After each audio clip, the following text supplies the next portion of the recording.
सोनिया गांधी के अंदर बदलाव की जंग जारी है और शायद तब तक जारी रहेगी जब तक बदलाव न हो या फिर सोनिया गांधी विरोध करने वाले सभी 23 नेताओं को पार्टी से बाहर का रास्ता न दिखा दें। हालांकि सभी चिट्ठीबाज नेताओं को किनारे लगाने का काम सोनिया गांधी शुरू कर चुकी हैं।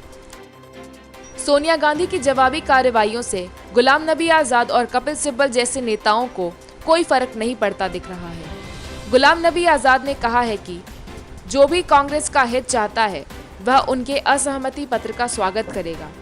आजाद ने एक बार फिर से जोर दिया कि कांग्रेस वर्किंग कमेटी का नए सिरे से चुनाव होना चाहिए।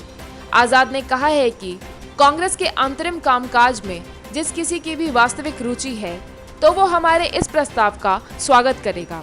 हर राज्य और जिले में अध्यक्ष निर्वाचित हो, पूरी कांग्रेस कार्य समिति का चुनाव होना चाहिए।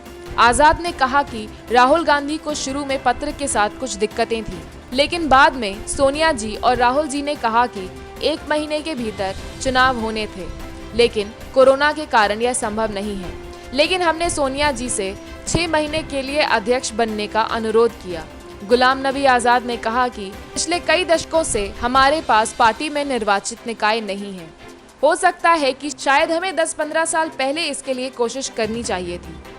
अब हम लगातार चुनाव हार रहे हैं और अगर हमें वापस आना है तो हमें आंतरिक चुनाव कराकर अपनी पार्टी को मजबूत करना होगा, नहीं तो कांग्रेस ऐसे ही विपक्ष में अगले 50 साल तक रहेगी।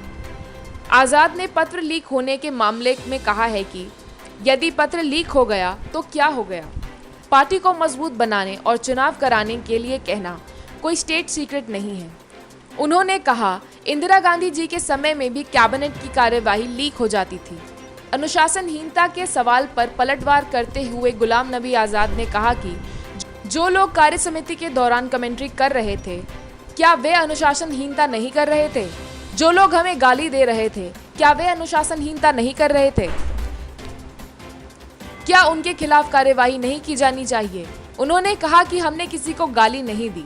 इससे पहले कपिल सिब्बल, मनीष तिवारी और गुलाम नबी आजाद समेत 23 वरिष्ठ नेताओं ने सोनिया गांधी को पत्र लिखकर संगठन में व्यापक बदलाव, सामूहिक नेतृत्व और पूर्णकालिक अध्यक्ष की मांग की थी। इस पत्र को लेकर काफी विवाद भी हुआ था। पत्र के बाद सोमवार को कांग्रेस वर्किंग कमेटी की लगातार 7 घंटे तक मीटिंग चली। सीडब्ल्यूसी ने इस दौरान कांग्रेस नेताओं को अनुशासन एवं गरिमा बनाए रखने के साथ अपनी बातों को पार्टी के मंच पर रखने की नसीहत भी दी थी। सीडब्ल्यूसी ने कहा था कि किसी भी व्यक्ति को पार्टी को कमजोर करने की इजाजत नहीं दी जाएगी। Bureau report, news of India.